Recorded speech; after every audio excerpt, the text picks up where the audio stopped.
Hare Krishna and welcome everyone to our today's weekly Bhagavad Gita session. So last week we celebrated Narsimha appearance day of Lord Narsimha Chaturdashi festival, and we've been hearing a lot of Narsimha Katha pastime from chapter 7. And there was a series of lectures that was given by His Grace Ramrup Prabhuji, who is Mukhya Pujari of Radha Ras Bihari Ji in Juhu Temple, and that went on for almost about 5-6 days.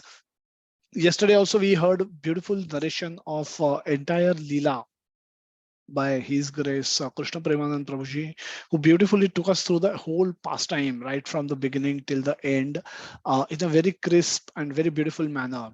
So I already had made up my mind that prepare this presentation for today's discussion, and I was also hoping to discuss some portions of pastimes and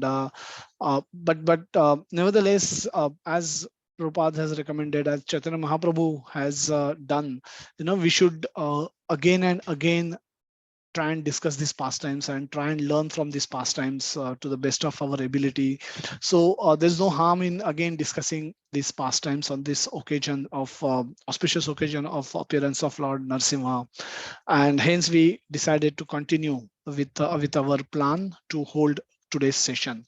So today we'll be having a different kind of a session. The title for today's session is Shri Prahalad Uvacha.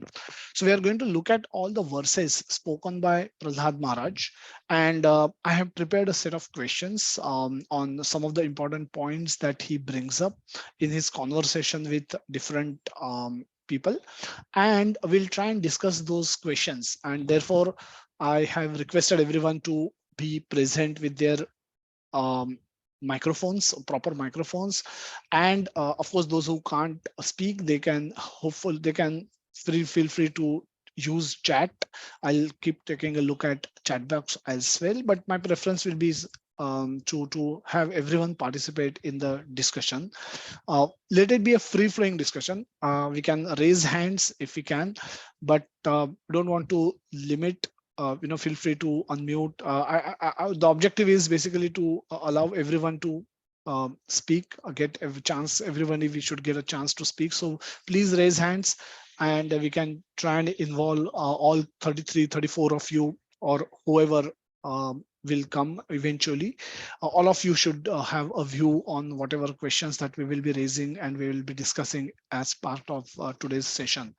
And later, the prayers to Lord Narsimhadev spoken by Prahalad Maharaj, we will take a look at, we will read through those prayers. We'll not spend much time in discussing those. And hopefully, Krishna willing, we will try and complete this in today's session. And we'll try and wind it up before 1 o'clock. With this, let's get started.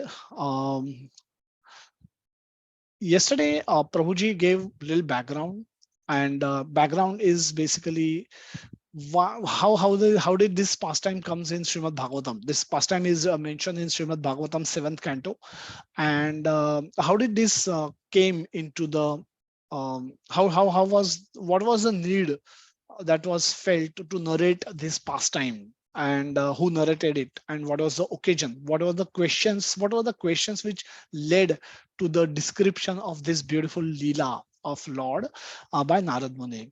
So there are two incidents that took place. So Bhagavatam is a conversation and a multi-layer conversation. If you remember Bhagavatam, or those who have read, tried reading it, or those who have heard, it all started in the forest of Naimisharanya, where thousands of sages have assembled performing sacrifices. And there they request Suta Goswami to speak the Bhagavatam as he had heard from Sukadev Goswami. So when Bhagavatam was spoken to, original speaker in the current scheme of thing is Sukadev Goswami, who spoke Bhagavatam to Parikshit Maharaj, and that was heard by Suta Goswami in that assembly. He was present in that assembly personally, along with so many other exalted personalities who were present.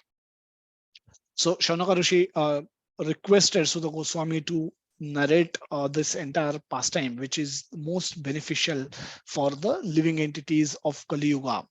And so this is one set of conversation. Now within this conversation, Sudha Goswami described conversation which took place between Parikshit Maharaj and Sukhadev Goswami, the question answer that happened. And parallelly, Sukhadev Goswami and Parikshit Maharaj, whenever Parikshit Maharaj asks some question, and if that question has been discussed in past, Sukhadev Goswami, instead of giving straightforward answer, he takes him into that discussion. So multi-layered discussion that comes into this conversation are discussions between Vidura and Uddhava, which is very prominent, and then Vidura and Maitreya Rishi. And as a result of that discussion, many cantos are spoken. Vidura, as you are all aware, that Vidura never participated in the Kurukshetra war, so he went for pilgrimage and he met Uddhava, and then he requested Uddhava to speak Bhagavatam to him. But Uddhava was too much overwhelmed uh, with the departure of Lord Krishna that has happened just recently. And he said, Maitreya Muni is nearby, he's more qualified, and he has also heard the same Bhagavatam when Lord spoke that with me. So Krishna deposited himself in the Bhagavatam before he departed this material world, and that's the glory of Bhagavatam is non-different than Krishna. And Uddhava said, I cannot speak at this point of time, so go to Maitreya Muni, ask him, he will reveal. So there are conversations which are parallelly happening between Uddhava and Vidura, Vidura and Maitreya Muni.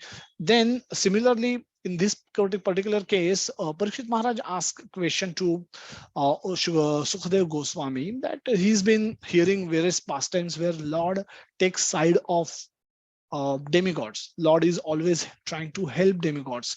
And on one hand, we know that Lord is equal to everyone.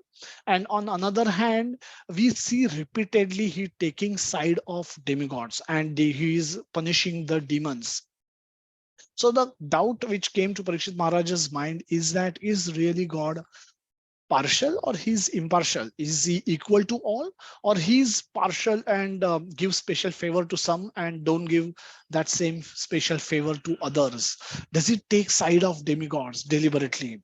Now, instead of replying to this question, Sukadev Goswami glorify Parishit Maharaj's inquiry, that it's a beautiful question that you have asked. And then he narrates a similar incident which has happened in Mahabharata, in the Rajasuya Yajna, when Krishna kills Shishupal and his soul enters into Krishna's body. And seeing this, Yudhishthir Maharaj gets bewildered. He says this kind of a mukti is not possible. Sayuja mukti is not possible even for great transcendentalists. How Lord could award such a liberation to a sinful soul like Shishupal? Shishupal, from his birth till the moment he left his body, he was got killed by Krishna, has always done blasphemy of Krishna, spoke negatively about Krishna. He was very extremely envious about Krishna. So for a normal, with normal understanding, Maharaj Yudhishthir felt he should be rotting in hell.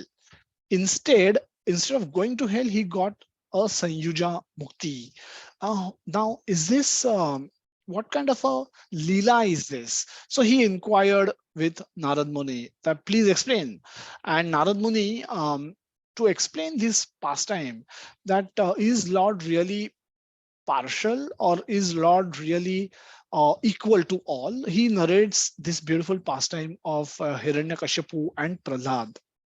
Now, this is the background with which this starts. Again, another background to this is killing of Hiranyakshaka. Hiranya and Varaha avatar, Lord took Varaha avatar to kill his brother, Hiranyakashipu's brother, Hiranyakshak, who was hiding earth at the bottom of ocean. And Varahadev, he took this earth, hold it on its tusk, and was coming up to place earth at its place, proper place. And Hiranyakshak stopped him. Then there was a war and Lord killed him. Now, this is this is the and then Hiranyakashipu decided to take revenge. Now Hiranyakashipu considered Vishnu as his number one enemy, and for doing that, for taking that revenge, he perform austerities. He got a boon from Brahma. He asked for immortality, which he was not to get. Then he asked indirect immortality by making his death conditional to various terms and conditions.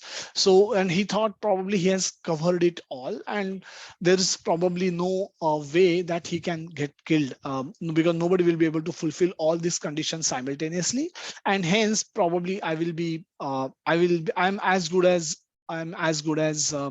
eternal. Uh, Immortal, and he got a body of Vajra, so he was not decaying. There was no old age, there was no disease for him, and he was in supreme power in this whole universe. As Prabhuji also explained yesterday, he would raise his eyebrows, and the demigods would tremble with fear. Now he didn't kill demigods; he win them over, and as a matter of arrogance, he made them work in his palace. He kept them in his palace for serving him.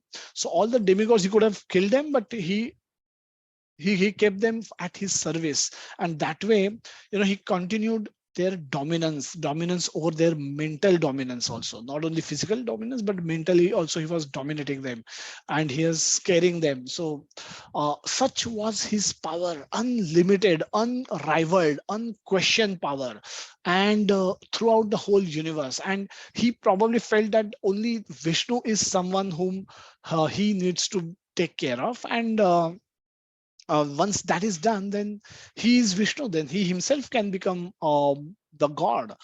There is no need for any other god to be present anywhere.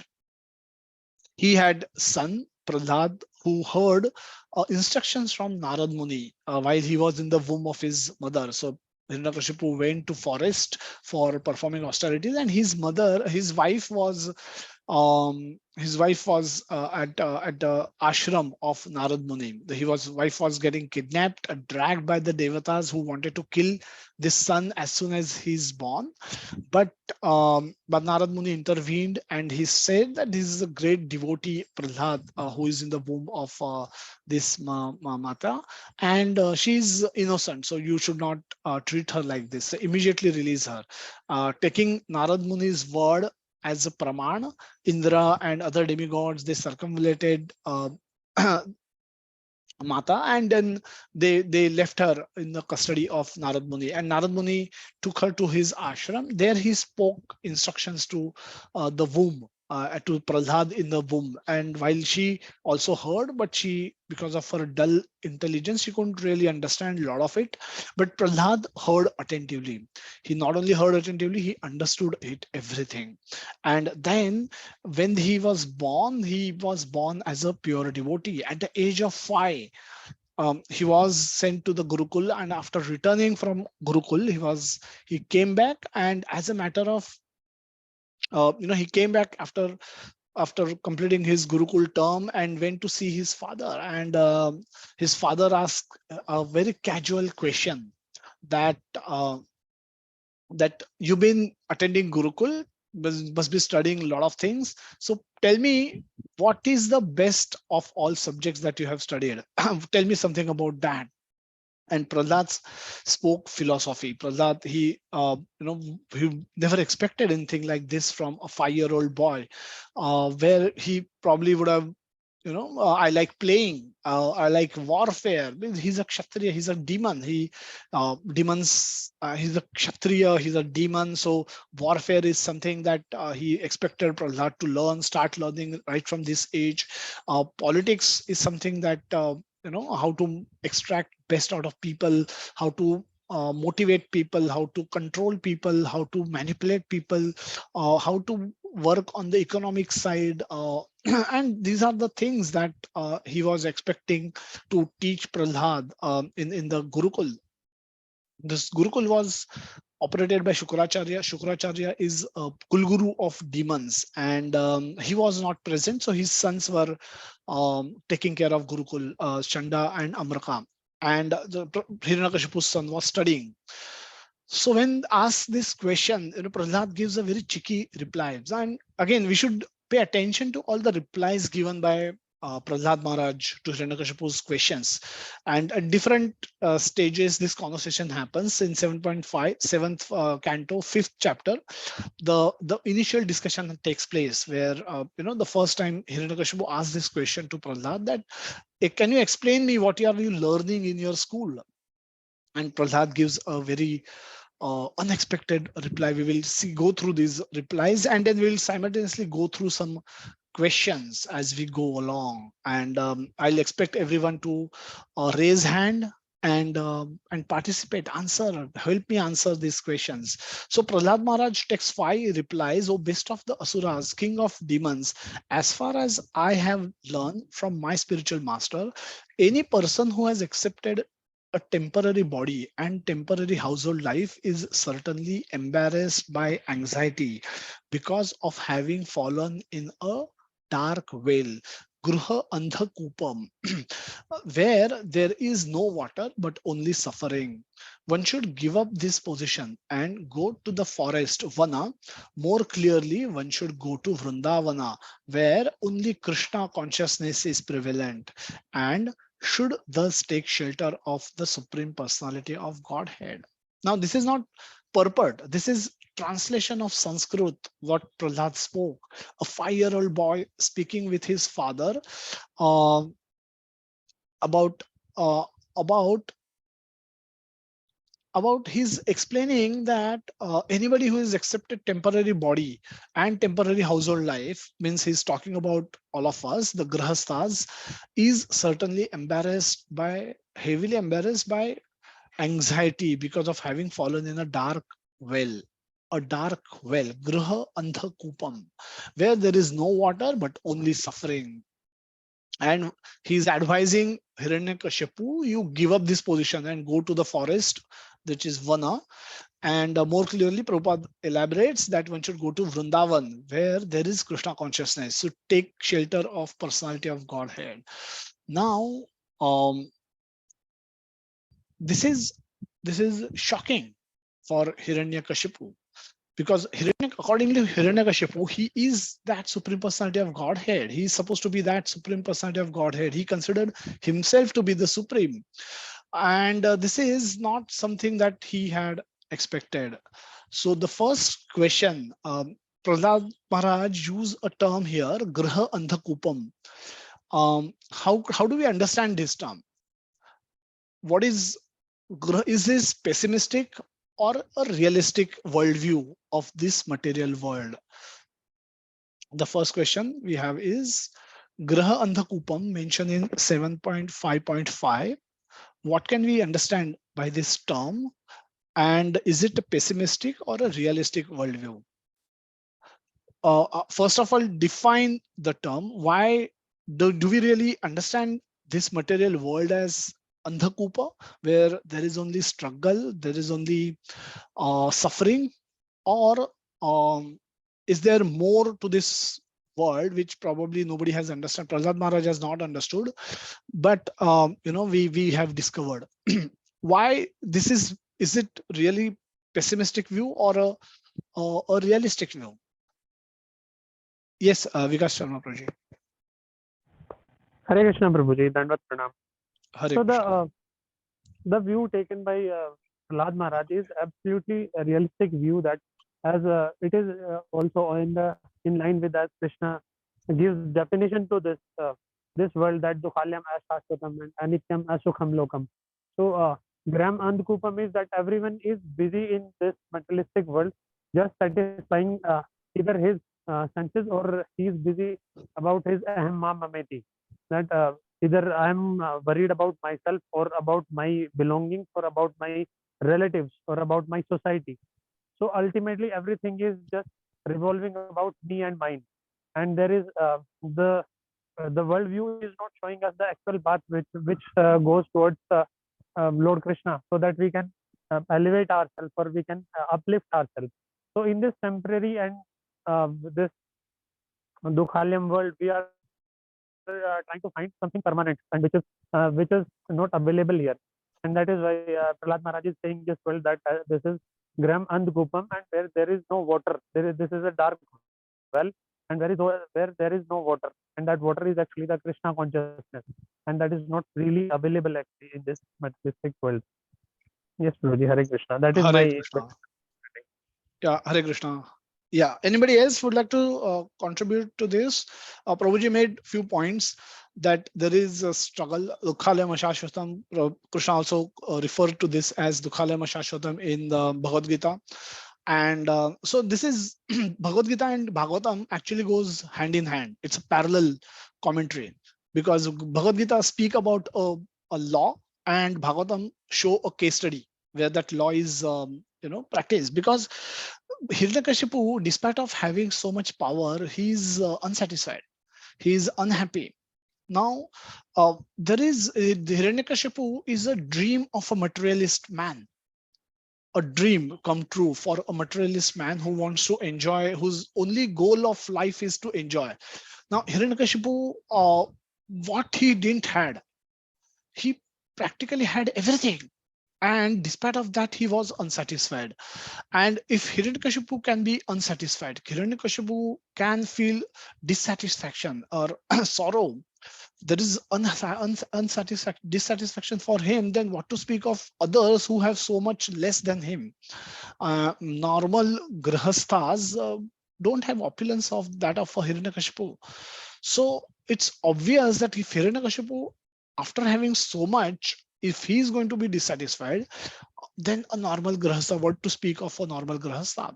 So he is bound to be unsatisfied. He is bound to be dissatisfied, no matter how much he gets. And this is this is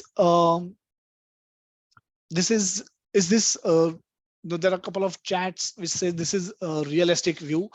So I'll just explain what is realistic and what is pessimistic. Pessimistic is very negative view कि हर चीज को ना एकदम negative point of view से देखने का कि ये इंडिया मैच खेल रहा है तो हारेगा ही.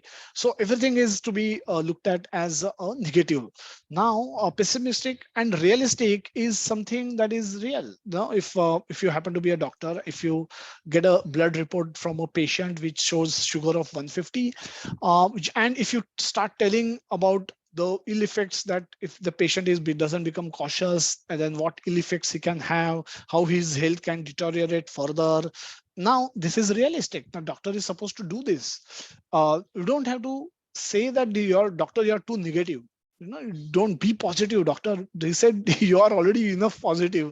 Now you need to reduce your positivity in sugar and make sure that stop eating sweets. Otherwise, this positivity will wind up your business on this planet very sooner than what you had expected.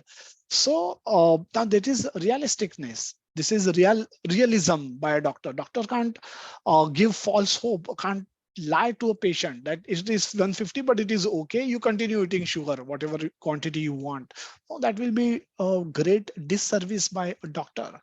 So this is what we mean by um, pessimism and realism. Realism is uh, things are not right, we call it not right. Now that is not a negative mindset, it's a realistic mindset. Yes. So that's, I think, one. Aishi said that this is realistic truth worldview. Mataji is saying even if it is dukhalayam, we are bound by our karma, have to go through this dukhalaya, and can be made easy by Krishna consciousness. Yes, it can become little easy, but it is still temporary. The 2 points which was made by Vikas Ravji is that it is still temporary, and whenever it will be taken away from you, it will give you equal pain. It is going to be equally painful. So so the happiness that we search for, so we can become happy. We did a session on happiness, and the mind can choose to become happy. Happiness is a decision, happiness is a mindset. One can choose to be happy in every condition, and similarly one can choose to be unhappy in also every condition. So it's a choice. If you have right knowledge, and cultivated right knowledge of Bhagavad Gita, then you can choose to become happy in every condition, every situation, no matter where you are, no matter how good, bad, ugly your situation is, you can be happy in that situation also. And we discussed that through a case study as well. So so this is where we are. Any other thoughts? I'm just waiting for somebody else to raise hand. Hare Krishna, Prabhuji. Yes, Prabhuji. Dandavat Pranam, Prabhuji. Prabhuji, here Graha Kupam tells about materialistic world, but to my understanding, are we talking about absence of spiritualism and absence of Krishna consciousness, even in the previous era, what we talk about, and also in the today's era, that absence and non-realization of Krishna consciousness or spiritualism is really Andhakupam. This is my submission, Prabhuji. Hare Krishna, Prabhuji. Dandavat Pranam. Hare Krishna, Dhanatran. So the point you are making is that if you, yes, uh, Prabhupada gives a very beautiful analogy in the Bhagavad Gita that this is a bad bargain anyway. The reason why we are there in the material world, the fact that we are in the material world indicates, shows, confirms that we are defaulters. We are sinners. We have had material desires. We are not pure souls. We are not pure devotees. We were not, and hence we were given this opportunity to take birth in the material world. It's like if someone is in jail, um someone is in the jail for some time, then obviously there is no reason to ask, are you a criminal? Because he would have done some crime for which he ended up being in jail. So the very fact that we are all in this material world tell us that we are all we are all not pure souls. We didn't came here as an avatar on the order of Lord Chaitanya Mahaprabhu, on the order of Lord Shri Krishna, and take birth in this material world and deliver this population. We are not those types.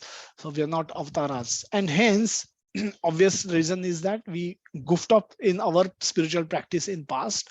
Therefore, we were forced to take birth. Now we are given this new opportunity that at a early stage in our life, um, whatever stage we are given, we are not become devotee from the age of 5 as was the case with Prahalad Maharaj, but whatever time that we have been chanting Hare Krishna Mahamantra, we got connected with Krishna consciousness movement, accepted Bhagavad Gita as a book to be read, and so on and so forth. So from the moment we are trying to become devotees of Lord Krishna, from then onwards our situation can improve. But otherwise, yes, it's a for others it is continue to be. So for a person who who gets in a hospital, if somebody is in the mode of recovery, is also in the hospital only, but for him there is a hope that eventually he will want to get out of this hospital. He has been found a treatment. Started taking a treatment and he's seeing symptoms of recovery, and he has confidence that eventually he will recover and get out of this hospital. But others who are not being treated at all, for them there is no hope. For them their disease will worsen, because for them they have still not even found a treatment in the hospital. They're still searching for it. They are either searching for it or they don't even care to search for it. So that is worst. They're just lying in the hospital suffering, and in that suffering they get some enjoyment and they find that to be the ultimate goal of life. So Graha Anda Kupam is this. This is what Graha Anda Kupam is. And uh, Prahlad Maharaj also speaks about Vanaprastha, going to Vana, and he's advising his father that people go to Vana at at your age, and you should also consider taking up this as a you should consider doing this. You are too much engaged, entangled in the material life. So he's advising in this first interaction, um, to to his father who is ruling this universe to go to Vana, give it up all and go to forest.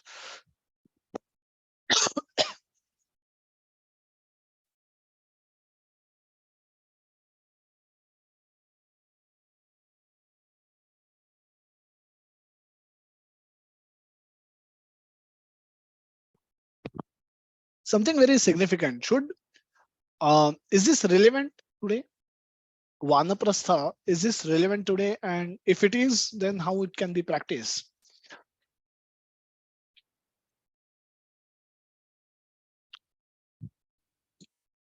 So I can see Vikas Prabhuji's hand raised. Who want to answer? Who else want to answer? Feel free to unmute. If you are struggling to raise hands, feel free to unmute and speak. Is this Vanaprastha relevant in today's time? And you can say no, or you can say yes, and then you can tell me how it is in either case. Hare Krishna, Prabhuji. I will Hare speak. Krishna. Yes, Mataji. I feel in today's context, Vanprastha does not mean going to one and practicing sannyasa, but it is more to do, we have to practice detachment from our materialistic things and following spirituality. This is what I see. Yeah, Hare Krishna. Yeah, very nice. Thanks, Mataji. Anybody else wants to add anything?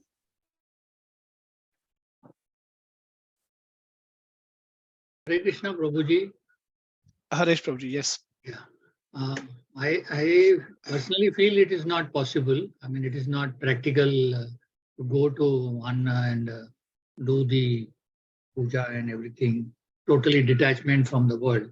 The very purpose for which it was being practiced earlier was to totally get disengaged from the Maya and the worldly material things. It is not 100% possible to do that, to totally detach yourself, even though when you are in a grasta and when you are in this materialistic world, when every moment there is a sort of, Maya is trying to pull you back into the its thing. But I mean, one can definitely make a attempt and definitely follow the spiritual path to detach himself as much as possible and try to sort of, pray and make obeisance for the Lord and try to achieve the goal of life. Okay, Hare Krishna. Yeah, Angaraj Prabhuji. हरे कृष्णा प्रभु जी दंडवत प्रणाम Hare Krishna. Hare Krishna Prabhu ji as per my view one purpose of one pastha is to inculcate the remembrance of the supreme personality of Godhead, or this can be done in by remembering the Krishna, by following the basic guidelines, basic principles, or the purpose of this one pastha is to find the real happiness which comes from inside. But in the today's world that process is very difficult, because in the today's time we are much entangled in the materialistic world. We generally spend the earlier 20 years in the sporting activities. After that, then we spend 40 years to support our family. Then we engross that much in that material life, then we even don't think about our real happiness inside us. But in the today's time, that again it depends upon the devotion of the individual. If person is much devoted, then he can also think about the Vanprastha also. Hare Krishna Prabhuji. Hare Krishna. Thanks, Prabhuji. Nice view. Alpa Mataji. And then Vikas Prabhuji. हाँ जी हरे कृष्णा प्रभु जी Hare Krishna. In the today's world this vanaprastha is very tough. Actually in the previous times the age of the person was more, it was around like 100 or 100 plus, so they used to live their life and take care of their family, and after a certain age they used to go to the this lonely places for this, you know. But in today's world actually the age is less, so it is not practically feasible. Actually the Okay. lifespan has become short. Short. Okay. Vikas Prabhuji, yes. Hare Krishna Prabhuji, Dandat Pranam. So once actually His Grace Nautam Priya Prabhuji was speaking elaborately on this, that one prastha, and the description of vanaprastha as it comes as it is almost impossible for the people living in today's era to practice that. But even eventually going to forest and getting the association of devotees, one that is the biggest hurdle in today's time. So what Prabhuji was, these are the words of Prabhuji with henceforth. So he was saying that actually whenever we are completed with our materialistic duties which are considered necessary, like taking up our after means taking care of our family, our kids, and when we are done with it, even if we are living with our family, we should get detached from the materialistic decisions. We should not engage ourselves with with more and more materialistic activities, and we should try to get rid of that, and we should try to cultivate more and more remembrance of Krishna, and we should devote our time more and more in the service of Lord by yen ken prakaren man Krishna niveshyat. So when we are staying at home, but we are not participating in the materialistic decisions, rather we are utilizing our time in serving, in devoting our time more and more in loving devotional service of Lord Krishna, that is to be considered as the vanprasth in the today's time. So going to forest is not recommended in this today's scenario, because ultimately we won't be getting the scenario, the association of devotees there. And since it is available while living in our home itself, and we have set up our mentality as such that even being present, we are just in the physical proximity of our family, and rather we are more and more associated with the Lord's remembrance or Lord's devotees. We are as much as one trustees while even staying at home itself, Prabhuji. Hare Krishna, Prabhuji. Dandavat pranam. Hare Krishna, Dana Pranam. So that's a elaborate, elaborate answer given. Any other thought? Hare Krishna, Prabhuji. Yes, I'll just go to the hand raise. Jai Shri Mataji. Your voice is echoing, Prabhuji. So Subdip Prabhu, can you mute? Yes, I'll just. Yes, Jai Shri Mataji, if you have any thoughts. Yeah.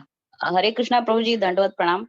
Hare Krishna. Definitely, in this age, in this yuga, spirituality and vanaprastha is relevant and possible, but in a different format, because now earlier we had joint families, huge families living together. Now we have nuclear families, so it becomes a bit difficult if one of the person decides to pursue total detachment. So it is possible in a different format, like we can visit, we can do dham yatra, be in the association of devotees, and practice more and more detachment, like Vikash Prabhuji just now said. So it is possible, but in a different format, in a restricted format. Thank you, Okay. Prabhuji. Thank you, Mataji. Hare Krishna. So, Prabhuji, I see a few more hands raised. Please keep these raised for your subsequent questions. But we'll just wind up this particular point and move to the next point. And I'll just give. We've been to Pune, and Jayadvaita Swami Maharaj was present there, and we had a huge, a long 3-4 hour question answer session with him in the camp temple, and he spoke elaborately on this particular topic of a vanaprastha, and he categorically stated that if a grahastha on the day at the time of leaving your body, giving up your body, if a grahastha is worried about his estate, his property, his bank balances, his jewelry, his land, and what he has to give to whom, and if these are the things, these are material things, that if he's thinking about this, then he's failed. It's a miserable life. It's the worst kind of a way to give up one's body. One should get out of all this decision making about your property. We should keep what is necessity for you and your spouse, and you should align everything in such a way that everything should be taken care of automatically, and then you should focus yourself completely on the Krishna consciousness. At what age should you do this depends on at what age you have your children are grown up and they are independent. And again, they've been, once they finish their education, he says, from then onwards it's up to them what they do with their life. You are not responsible to buy them a home. You're not responsible to get them married. You're not responsible. You have some role in there, but primarily they have to create their own life, and your focus should be on practicing Krishna consciousness in a wholehearted way. Uh, Going to forest will be difficult because there are no forests left in India or anywhere in the world, and wherever there are forests, those are not um, very will be very pleasant places to live there.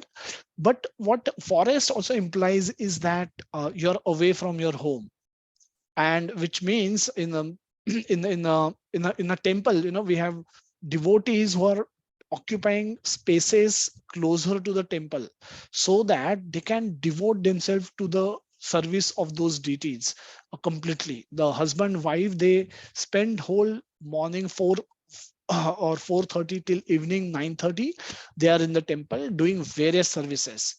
And this is vanaprastha. This is a vanaprastha. If you don't really need to go to Vrindavan also, because who all will go to Vrindavan and what all will they do there? Ultimately, you will just overcrowd Vrindavan. But Prabhupada has created Vrindavan wherever there is a ISKCON temple, and there are so many services available. So he said that even if you might live very close to one of these temples and serve the devotees and his lordships there in full-fledged way, in a wholehearted way, that is also as good as vanaprastha. And you have to reduce your interaction with your family members and family household affairs, which keeps one bound. And third canto of Bhagavatam explains this towards the end, the chapter 30th, that how a householder who is not been able to conquer his senses, so he's not been able to Jitendriya, he's not his indriyas are not in his control. He wants to earn more, he wants to enjoy more. Bhogeshwarya prasaktanam. Similar kind of a soul, how he end up living, giving up his body in a very miserable way. And Prabhupada said it will be very miserable. It's very miserable, and one should not give up one's body in this manner. So one should accept vanaprastha, at least mentally, at least service attitude should come. And it's not only about detachment. It's just get detached and then don't serve, even that is not proper. Your detachment from matter should lead to attachment to spirit. Should get attached, you should get attached to the devotional service, and that is your real vanaprastha. And you can do it at different ages depending on when your children are on their own feet and they can get moving on their own. And from then onward, you shouldn't you shouldn't be entangled, shouldn't remain entangled in the grahastha life for too long. You should be thinking about when you want to get out. The goal of entering grahastha ashram is to know when you have to get out of that grahastha ashram and become a vanaprasthi. It is that critical. So we discussed a couple of points on graha andhakupam. It's again for our own personal life. Is my life graha andhakupam? Is this really a miserable place? Now, this is something we all need to meditate upon, and we all need to come up with some answer. And you can take this as a homework. We'll give you some homework as well. Do we consider our life to be a graha andhakupam? Is this miserable? Are we suffering in this? And we can look at our life before we coming to Krishna consciousness and after we getting introduced to Krishna consciousness and doing some kind of a practice for last 1 year, 6 years. Our life definitely has these two phases now. And we can easily identify ourselves before and after. And we can evaluate this graha andhakupa concept in both situations, before coming to Krishna consciousness and after now we are part of Krishna consciousness. What is the condition? We'll move on to the presentation. So this is what Prahalad Maharaj said. It's a very cheeky reply. I mean, you're talking to a father, your father, who is supreme, who is as good as supremely powerful person. And this is what Prahalad Maharaj had to speak, and which enraged Hiranyakashipu. He became extremely angry, and then he called to to his teachers, Shandaka and Amraka, and he chastises them. What are you teaching them? How can he learn something like this? And Hiranyakashipu had practically stopped. He made a law that nobody should practice devotional service to Lord Vishnu. Nobody should even talk about Vishnu. And here, his own son is speaking about Vishnu, and this is like yesterday Prabhuji gave a very beautiful example. That is like coronavirus. अगर आज ये बन गया devotee and tomorrow दो को बनाएगा, चार को बनाएगा, and there will be hundreds of devotees, then I'll be, it will be my failure. I'm controlling the whole universe, but here I'm not able to control my 5-year-old son, and he can eventually become cause to my downfall. So he's very upset with the teachers, and then teachers take him to a secluded place. He get the instruction that teach him properly, make sure that nobody comes in disguise to talk to Prahlad. How can he learn anything like this? So they take him back, and then they inquired from him that please tell me confidentially. They are asking Prahlad Maharaj कि क्या कोई आया था सचमुच? ये कहाँ से सीखा तूने? ये हम तो आपको सिखाते नहीं है ये सब. तो who is teaching you all this? Then Prahlad Maharaj gives them a reply, another beautiful reply that he gives, that he offer them obeisances. Then he says his teachers are basically trying to tell him that um, you're glorifying our enemy.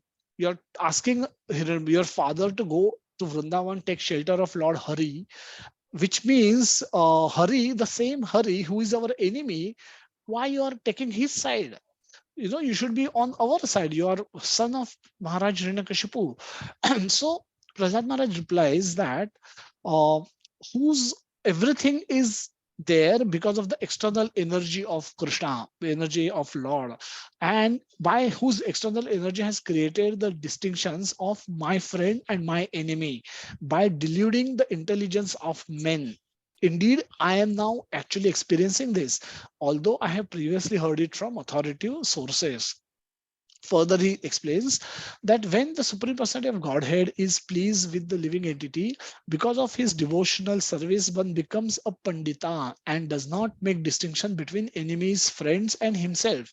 Intelligently, he then thinks every one of us is an eternal servant of God, and therefore we are not different from one another. So what he see unity of everyone. Everyone is equal.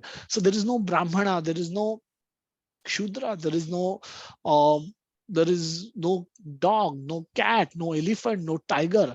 At one level, the 5.18th verse, Pandita Samadarshina, explains that at one level you can see similarity in everyone. And to that extent, then there is no question of anybody being your enemy or anybody being your friend, because all are servants of God, all are part and parcel of God. All, you see spirit soul in every body.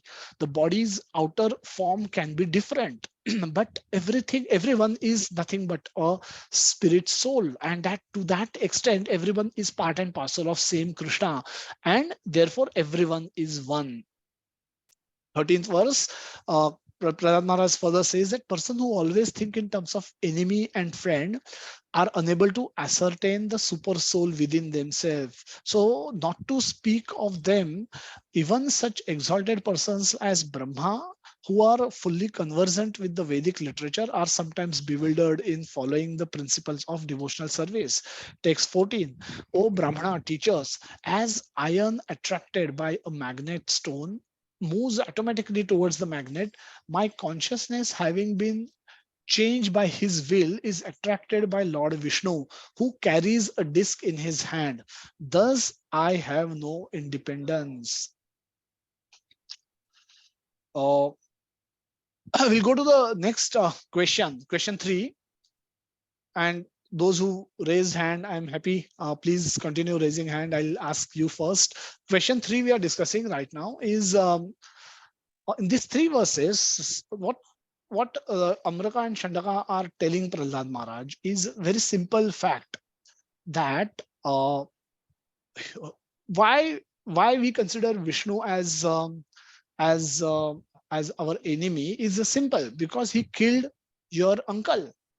So, and you can imagine this in a family setup, Khandan 1, Khandan 2.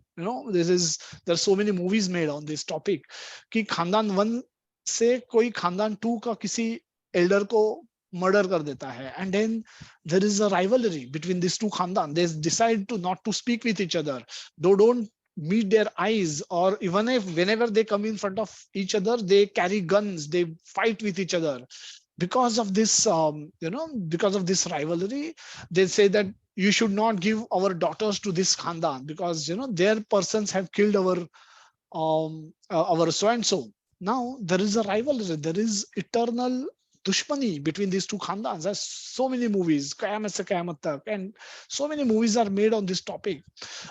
So is it unfair for Hiranyakashipu to expect Prahlad to follow the same pattern, that his uncle, his brother, real brother, was killed by Vishnu, and here Prahlad, who is talking about glorifying Vishnu, he's glorifying Vishnu, and he's saying that I'm becoming his devotee of Vishnu, the same Vishnu who killed his uncle.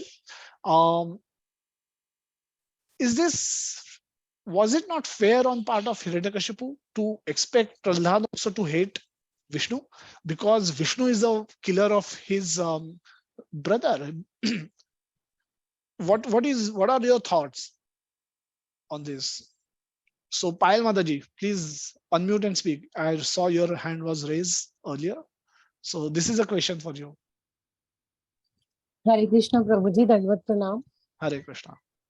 Prabhuji, as you have just said about the family enemy thing, so I think yes, definitely it was somehow fair, because as I have read about Prahalad Maharaj ji, his last life also, where he was born in a family where he was not a devotee of Lord Vishnu. He was in a very bad association, I think, if I'm not wrong.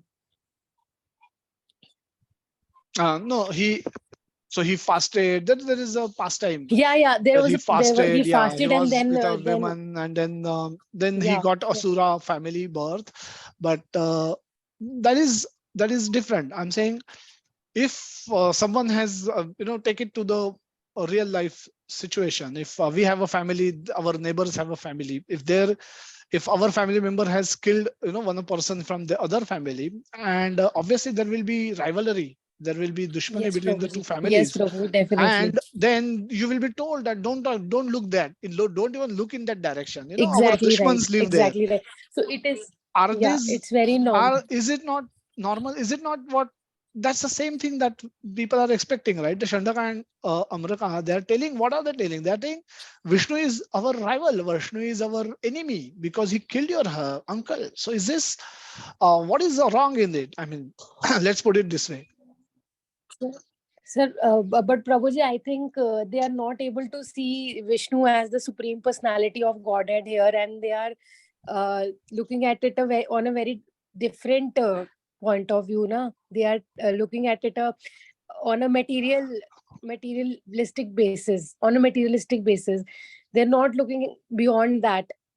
And obviously they are of a demonic nature, and of course if we see on a day-to-day life, then we are also the same. If we fight with someone, then we will also not look at them, and we will tell our children the same कि इनके घर नहीं जाना, ये लोग ऐसे हैं, ये लोग वैसे हैं. तो थोड़ा तो नॉर्मल भी बोल सकते हैं, लेकिन हाँ, we cannot but as far as Prahalad Maharaj's case was there, I think it was not वो उनकी भक्ति कर रहे थे Lord Vishnu जी की, and I'm not able to make sense here, but I think we see Lord Vishnu as supreme personality of Godhead, like Lord Krishna as supreme personality of Godhead. So I think I'm not able to justify Okay. my answer. No, Yeah. very nice. Thank you so much, Mataji. Very nicely worded. Hare So Krishna. what you said in the beginning was right, that they were not able to see Vishnu. Who is Krishna? Krishna says, I'm death personified. So with that logic, everyone who is giving up his body, Vishnu is the killer. Krishna is the killer. isn't it? Which means no matter who gets killed, a dog gets killed, a tiger gets killed, prime minister get killed, some president get killed, or a beggar on the street gets killed, it is Krishna who is killing, because Krishna says, I am death person, mrityu, I am mrityu, and I'm time personified as well, because I'm time. Everybody's time gets ticked, and your time comes, you leave your body, and Krishna says, I am responsible for both. So that way, this is every Vishnu is killer for everyone who believes that they are this body. Then they will believe that they will get killed also sometime, and no matter how you get killed, it's Vishnu who is killing it, it's Krishna who is killing you. And that's the correct answer. So if you not have the knowledge of who Krishna is, who Vishnu is, if you don't know his position, then you will have this confusion that Vishnu is my enemy. But Vishnu is not anybody's enemy. Vishnu is not the best of beings. So what was the problem with Hiranyakashipu? And his understanding of Vishnu is that it's like tennis players. You all play tennis or any sporting event. You have number one, number two, number three, number 10, number 100. If anybody who is on number 100, if he consistently play well, his ranking increases. Then he comes in top 20, then he comes in top 10, he becomes top 5, and he becomes number 3, number 2, and he can become number 1. If he play consistently well, he becoming number 1 is not impossible. Because all he has to do is to outplay this current number 1, play better than this current number 1. And if you practice hard enough, if you Krishna's favors you, Krishna willing, you can become number 1. Because this number 1 currently, who is number 1, can also start deteriorating his game. He may age, he may lose form or whatever. So nobody can become permanent number 1. So Hiranyakashipu thought of Krishna or Vishnu as that he's today number 1. And if I play well, if I've already performed a lot of austerities, if I try properly, I also can become number 1. Now he failed to understand that Vishnu is not part of this league. He's outside this league. He's doesn't he's not Brahma. Can also be, he can also become Brahma if he wanted to, because Brahma is also a living entity, but Vishnu is not a living entity, which means Vishnu is a different category of person. Vishnu is not a Vishnu or Krishna is not he does not take birth. He does not come to the material. Even if whenever he comes to the material world, he still retains his spiritual form. He is spiritual being. He's a different category of being. He's not number 1 or number 2. He is a different category, different league altogether. So, and hence Hiranyakashipu, no matter how hard he will try, he cannot become number 1. So that was their problem. This was the reason for his enmity, and this was his confusion, that you can become enemy of somebody who think himself as a body. Your neighbors will not your neighbor will also think that they are also their bodies, and hence they can become your rivals and you can become their rivals. You can fight, and then you can have enmity, going from one generation to another. But Vishnu does not. He's whole supreme living. He's completely spiritual being. So for him there is no insult. For him there is no abuse. For him there is no praising also. He does not need our insults. He doesn't need our praise. He is equal in both situations, and hence no he there is no way he could have got insulted. So uh, so this enmity is foolish on part of Hiranyakashipu, that uh, you kill my brother, because that's true. And even if Varahadev would not have killed, he would have got anyway killed. And for the person responsible for that would have still remained to be Vishnu, still remained to be Krishna. And hence, in that sense, everyone who gets killed, Krishna is the cause, ultimate cause. So that way, everyone should have enmity towards Krishna. But Krishna is delivering everyone as and when their time comes. Krishna actually helps them get a new body so that they can try and fulfill their desires, and after that they can start practicing Krishna consciousness so that they can come back to Krishna. So these are different opportunities Krishna keep giving them, as and this is his mercy. So the death that he offers to a living entity is also his mercy. So to that extent, there is no need for him to be inimical. There's another beautiful term that Prahlad used, and I would request some comments on this. Prahlad Maharaj says in 14th verse that I have no independence. I'm his servant. I have no independence. I'm attracted to Vishnu just like a metal particle get attracted to a magnet, and I have no independence. Very beautiful verse. This is where Krishna he says this. I'll just share the screen.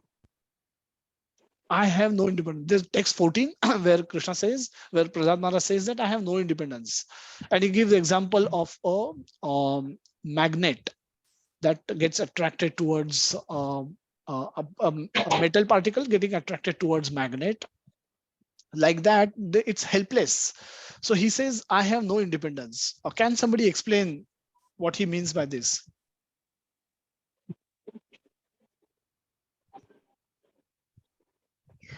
Ayushi, Hare Krishna. Hare Krishna, Prabhuji. Am I audible? Yes, yes, Mataji. Okay. So I feel that when Prahlad Maharaj says that I have no independence, he also refers to the being, and with being a human being or being having a body in this material world, it's not practically possible for us to be entirely independent. And also the fact that he is a Vishnu Bhakt, he is attached to God in a certain way, in all ways actually. So in that way, I think that what he means to say is that because I'm a human, I'm anyway not independent, and in the other ways, I'm anyway a servant of God. So that's what I think. Hare Krishna. Thank you so much for your wonderful answer. Krishna Mataji, you want to say something? You're unmuted. Bhagyashri. Hare Krishna, Prabhuji. Hare Krishna. I think here Prahlad Maharaj is saying that Prahlad महाराज अपने mother के वूम से ही naturally Krishna से attracted थे. Naturally Krishna का जो magnetic Krishna means attractive to attractiveness, मतलब वो अपनी तरह खुद से बाय बर्थ ही वो नेचुरल पोजीशन उनको मिला हुआ था. तो ये वो वहां पे ये जो नॉन इंडिपेंडेंस ये जो कह रहे हैं वो क्योंकि वो कृष्णा से अटैच्ड है इसलिए वो अपने आप को नॉन इंडिपेंडेंस कह रहे हैं. ओके और वेर एज हिरण्यकशिपु इसका बिल्कुल ऑपोजिट थे. वो नेचुरली अननेचुरली भी कृष्णा से अट्रैक्टेड नहीं थे. तो हिरण्यकशिपु को प्यूरिफिकेशन चाहिए था कि वो अट्रैक्ट हो जाए, अब मटेरियल वर्ल्ड को छोड़ दें. आई थिंक इसीलिए वो कह रहे हैं कि मैं बाय बर्थ ही कृष्णा से नेचुरली अट्रैक्टेड हूँ, तो मैं इंडिपेंडेंट नहीं हूँ, मैं बाय बर्थ ही कृष्णा का हूँ. तो I think here it means I have no independence. Okay, yeah, very nice. Bhagyashri Mataji.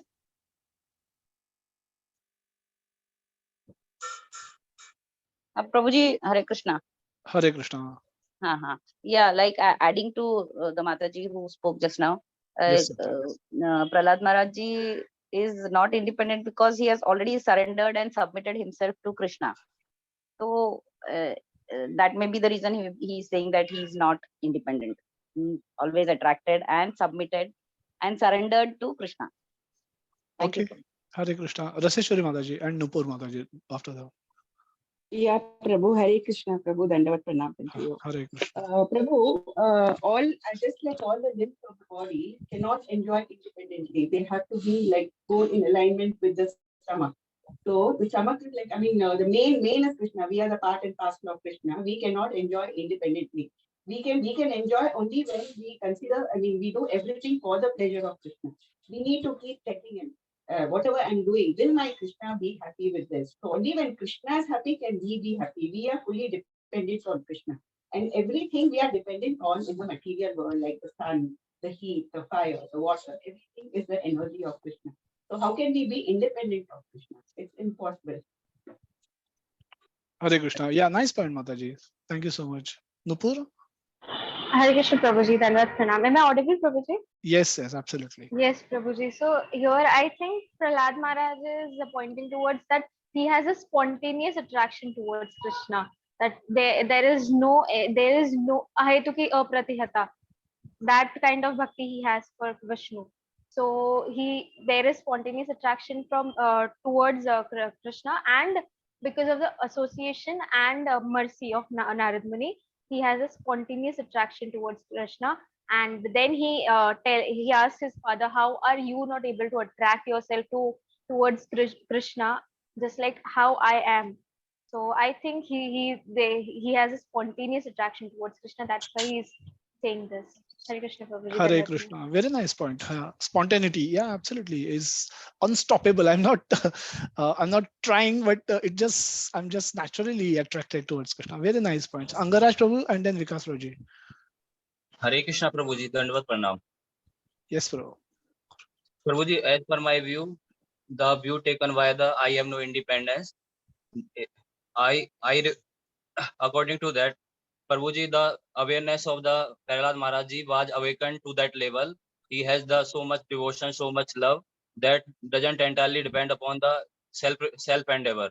It also depends upon the mercy of the Lord and the tales he has heard from the Narad Muni Ji before the pregnancy in the womb of her mother. Prabhuji, I think that independence can also be inculcated in everyone. It depends upon the level of devotion and the mercy of God we can seek from the God. Because everyone is the part and parcel of the God, but for us it is difficult to acknowledge that love and devotion, acknowledge the love from the God, because we cannot see the God in everybody. But in the case of Prahlad Maharaj Ji, he has surpassed these materialistic things. Even at the time of seeking the boon from the Lord Krishna, he said that I am frightened by the world of karma, because the remedies we seek for our ills in this materialistic world are worse, more worse than the ills Disease itself. themselves. Okay. Yeah. Nice, nice, Roger. Good point brought. Vikas Prabhu, and then we'll go back to the slides. Hare Krishna Prabhuji, Dandavat Pranam. So Hare as you mentioned beautifully that Prahlad Maharaj was hearing that Srimad Bhagavatam Katha in the womb very attentively. So hearing Srimad Bhagavatam attentively is the bhakti journey, and it can generate devotion. And as Mukul Mataji explained that it was a hetuki apratihata. The spontaneous devotion was there right from beginning in Prahlad Maharaj. And also as Krishna explains in 7th chapter Srimad Bhagavad Gita that mat partaram nanyat kinchit asti dhananjaya mai sarvamidam protam sutre mani ganaive. That everything is on the strung on the thread, and that thread is me. So the cultivation of that devotional service in Prahlad Maharaj was, since even before birth, it was so deep that he was taking the perspective of any and every activity through those lenses, and he was seeing the hands of Krishna in anything and everything, and he was seeing not seeing the possibility of anything happening all around without the will of Lord. And as his grace Krishna Premanand Prabhuji was beautifully mentioning that when he was thrown from the uphill, he was coming like just holding his heart with the both hands. So, and when Lord asked him that why you came like this, you should have come trying to save yourself. So he and Prabhuji was beautifully pointing out that actually since you are in my heart, so I was trying to protect you. So that was the spontaneous loving devotion of Prahlad Maharaj towards the Lord. And when this kind of spontaneous loving devotional service is there towards Lord, then even if any kind of dependence is given to a living entity, you don't want to accept it. And as Prahlad Maharaj later shows that when Lord Narsimhadev asked to ask for some boons, and he says that I am not a tradesman, I am not a businessman, and you should also not be the such kind of master that since I am your servant, unconditional servant, you should try to please me by giving something. So by these the whole lot of story, we can understand that actually Prahlad Maharaj was serving Lord just spontaneously, and he was getting the pleasure in serving Lord, and he was not trying to have any independence of his own, since he was knowing that everything anyway depends on Lord. Thank you very much, Prabhuji. That I could understand from that. Hare Hare Krishna. Krishna. Thank you so much. So there are a few comments, and Prahlad Maharaj knows very well that everything is Krishna's will. So he said, "I'm not independent. I will do your will." So again, this is also a very nice point that uh, I'm no independence because, and this is what Arjuna also confirms towards the end of Bhagavad Gita when he says that Nashto Moha Smritir Labdhat tat prasadan maya achyuta stitosmi gata sandeha karishe vachanam tava. So he says now your will is my will. I have no independence. I have no independent will of mine. I don't want to do anything apart from serving you. So whatever you want me to do, I will do. If you want me to go to hell, I will go to hell. If you want me to go to forest, I'll go to forest. If you want me to fight and kill all these people, I will do that as a service to you. So I have no independence. It can be seen from this point of view as well. Again, it will come from a spontaneous loving attraction. I have surrendered myself to you, and hence your will is my command, your will is my order. I will do whatever you want me to do. Now that way also we can understand that there is no independence to a servant. A servant is completely under the control of his master, and Prahlad Maharaj considered Krishna to be his master. Arjuna considered Krishna to be his master, and therefore he says that I will do your will. Your will is my command. I will simply do it. If even if it means killing of my grandfather, great grandfather, my guru, I will do it as your command. And that is also one way of understanding that when we perform devotional service, when we hope to perform devotional service someday nicely, uh, our superiors, we should have similar mood towards our superiors. So whatever they tell, that should become our command, and we should do whatever we've been told to do. Lord Krishna was washing feet of guests. Now he accepted this service by his own mercy.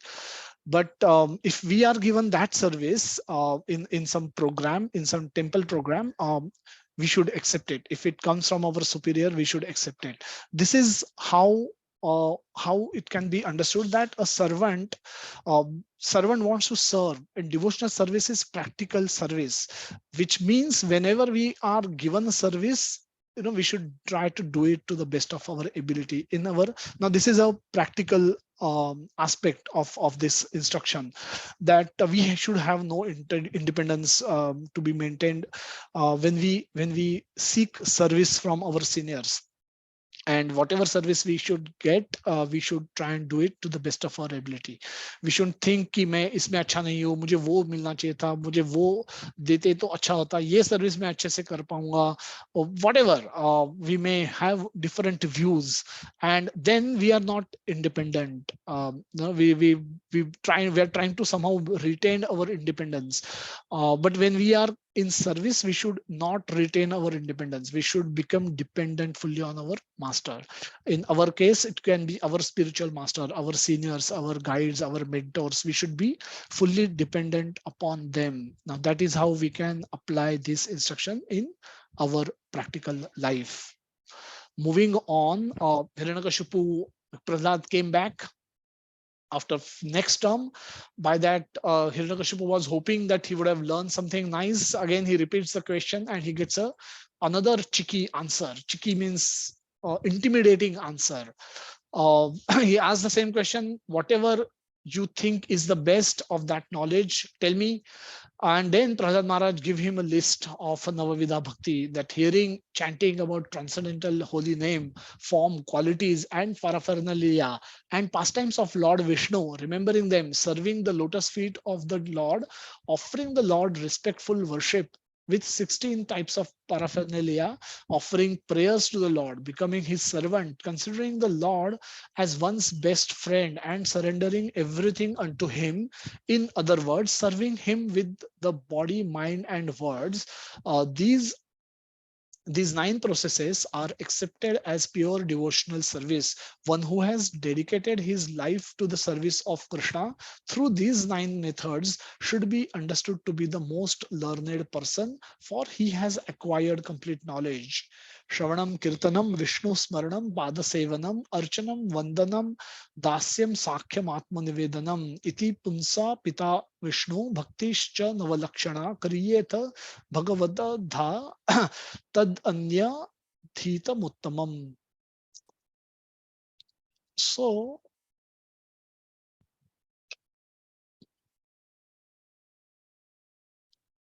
yeah,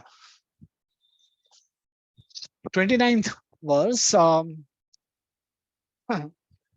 Hiranyakashipu obviously becomes angry and go back to his teachers and inquire from them that he seems to have continued with his old habit. He's still trying to become a bigger and better devotee of Krishna, Vishnu, and I warned you to stop him doing this. Why you are not listening to me? And then both of these teacher, Guru Putra, sons of Shukracharya, responds to Hiranyakashipu saying that, my dear sir, this is not our fault. Your son has this natural attraction towards Vishnu. We have not taught it. Neither we have ensured that nobody else in this Gurukul know anything about this. And nobody is, there is no कोई बाहर से भी नहीं आके उनको मतलब छद्म वेश में या डिस्गाइज में आके कोई उनको सिखा रहा है.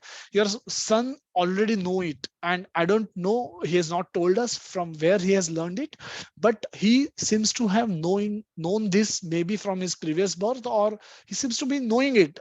He just know it, and we have not taught it, but he just simply know it. Somehow he know it. Now Hiranyakashipu becomes extremely upset with this, and then he comes back to Prahlad.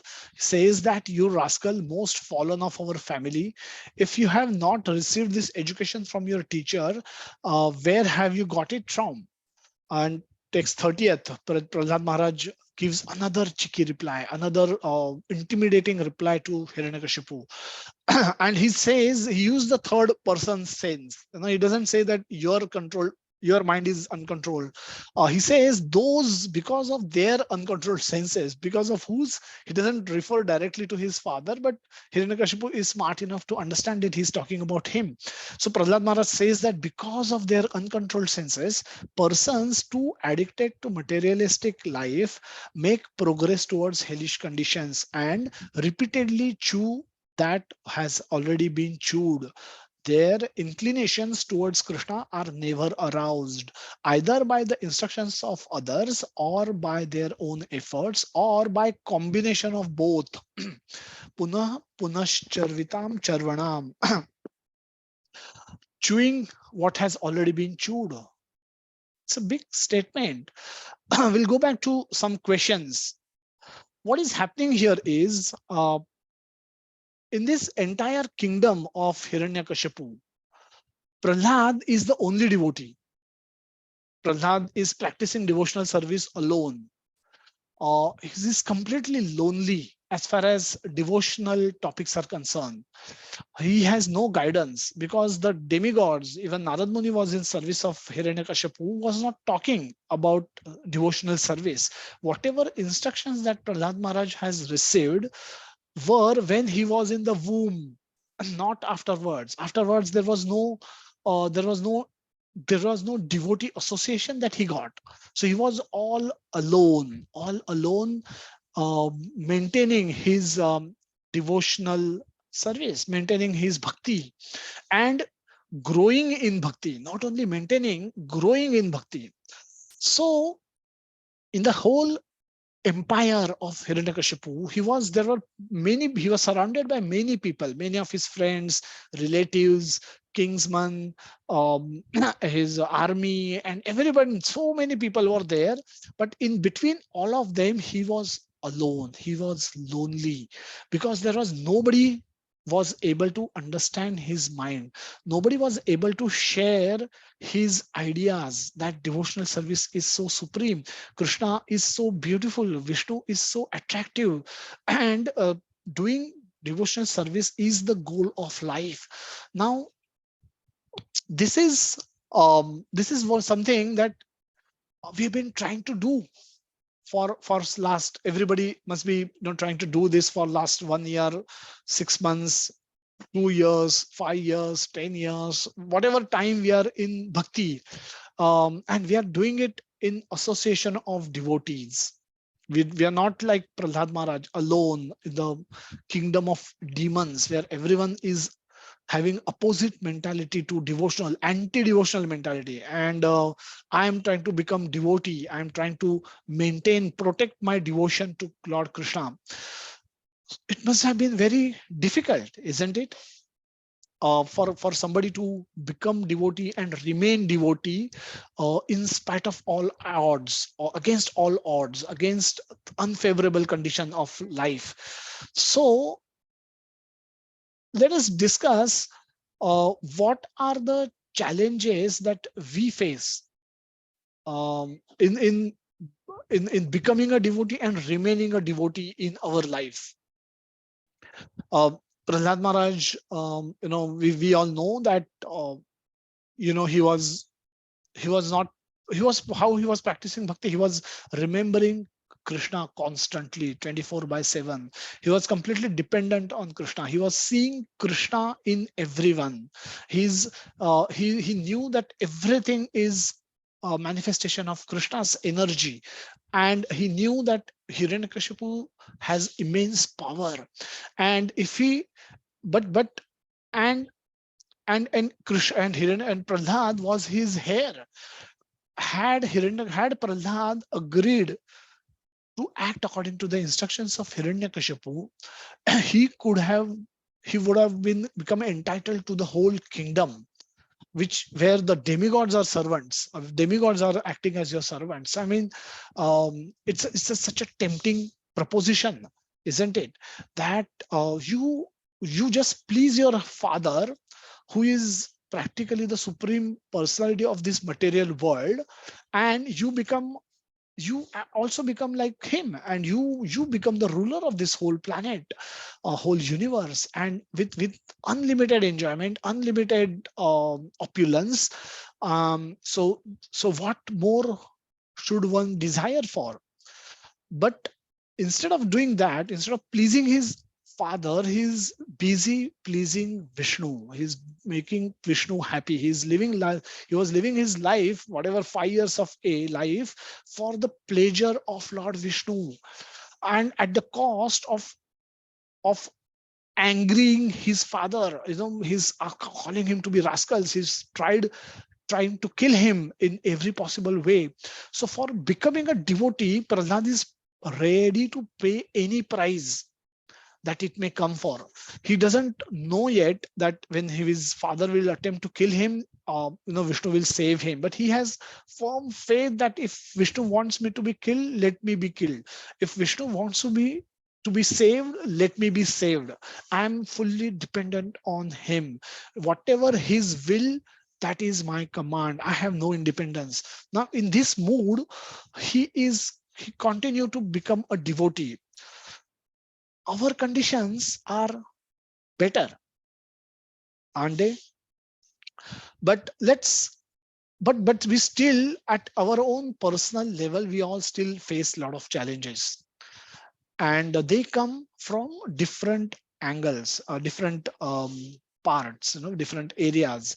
We have um, adhyatmic, adi daivik, adhyatmic, and adi bhautik kleshas. Adhyatmic kleshas, adi daivik kleshas, and adi bhautik kleshas. Adi bhautik kleshas are those who are caused by other living entities. Adhyatmic kleshas are those who are caused by our own mind, our own thoughts. And adi daivik kleshas are the ones which is caused by the demigods. Similarly, our challenges in bhakti, in our attempt to become devotee, are also come from these three angles. One are internal, external, and circumstantial. So let's discuss what are our challenges, what challenges we face when we are trying to become devotee, and how best we can overcome. We are trying to become devotee. Suddenly we get connected with Bhagavad Gita. We start reading Bhagavad Gita, we get connected with some devotees.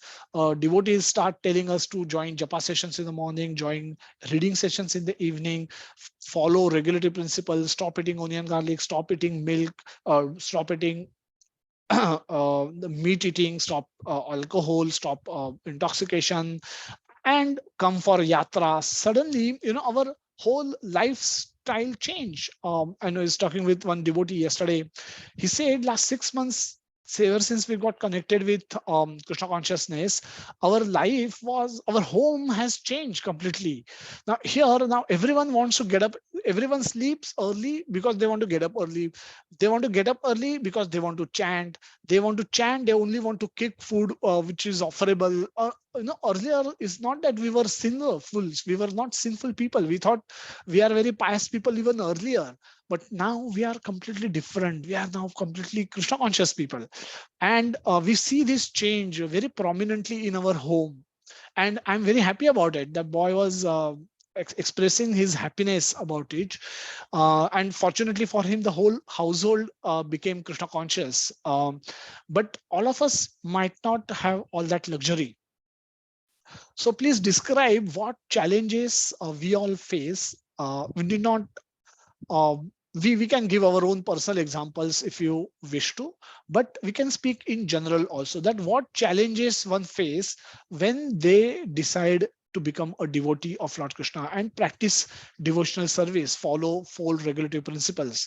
And I've broken those for easy reference purpose. Internal challenges. What are the internal challenges that we may face from our own mind, our own our thoughts, our own habits, our own desires, doubts? What are the challenges that we face at our personal in personally becoming a devotee? Now we have all the facility, despite of that, we have these challenges. So we'll hear from Ravi Prabhuji. I think you had raised hand, I saw. Would you want to contribute, or Mitali Mataji, you want to go first? Yeah, can I say something? Yeah, Hello? please go ahead. Yeah, Hare Krishna. yeah. Hare Krishna Prabhuji. The challenges that internally which someone faces is that probably they give more preference to their office work or their or the passion that they are following, and giving last preference to the devotional service, or a lot of time is spent in doing their earning for livelihood rather than taking care of the giving time to the devotional service. As a result, probably sleeping late and getting up late, as a result not being able to follow the japa sessions. So that is one of the challenge even I am facing, and I need to overcome that. Other external challenges could be that you have a negative influence from your family and your friends to participate in some material activity, thereby not being able to give time for what is required in terms of devotional service. So two of the most important challenges which even I'm facing right now, and I need to overcome them by being taking some disciplinary action and being a part of the japa session, as well as being in constant association with devotees. Hare Krishna. Thank you so much for Hare Krishna. thank you so much for wonderful answer. And that's true. There will be some. I will expect some answer to come from everyone, because I'm I'm struggling. I can give one. I can speak for 15 minutes on my struggles. But let's hear from someone else. Swapnil Prabhu, Vikas Sharma, Ashwini Kumar Shukla Prabhu. Yes. Any new person hand raising, and Krishna Mataji, you followed after her, after him. Yes, Prabhuji. Very briefly, what are challenges that we face in becoming a devotee?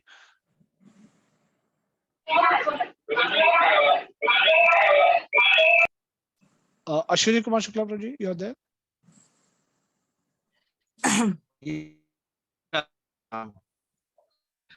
Prabhu ji, first of all जो हमारे challenges हैं वो basically हमारे education system से ही generate शुरू हो जाते हैं. जो फॉल्टी एजुकेशन, जो प्रभुपाद जी ने कहा था कि जो हमारा एजुकेशन सिस्टम है वो अभी इट्स लाइक बुचर हाउसेस, वहाँ ये पढ़ाया ही नहीं जा रहा है. हमारे भगवत गीता और श्रीमद् भागवतम के बारे में मतलब कोई ज्ञान ही नहीं दिया जा रहा है। मतलब और वहां से फिर ऐसी कंडीशनिंग हो जाती है हमारे माइंड और आसपास के लोग, एसोसिएशन, फिर वो जो भी जैसे डिवोशन की ओर जुड़ते हैं, फिर बहुत सारे लोग तो मतलब करना भी चाहते हैं, लेकिन उनको पुल करने के लिए लोग बहुत सारे बैठे हुए हैं। मतलब हमेशा टीज करेंगे और मतलब वो सारे चैलेंजेस हैं। और साथ में जो हम अपनी इंद्रियों के वश में रहते हैं, मतलब जब हम अपनी इंद्रियों को पूरी तरह से भगवान के प्रति समर्पित करेंगे, तब बेहतर तरीके से डिवोशन कर पाएंगे। तो that is Hare Krishna, thank you so much. Yutika माता जी।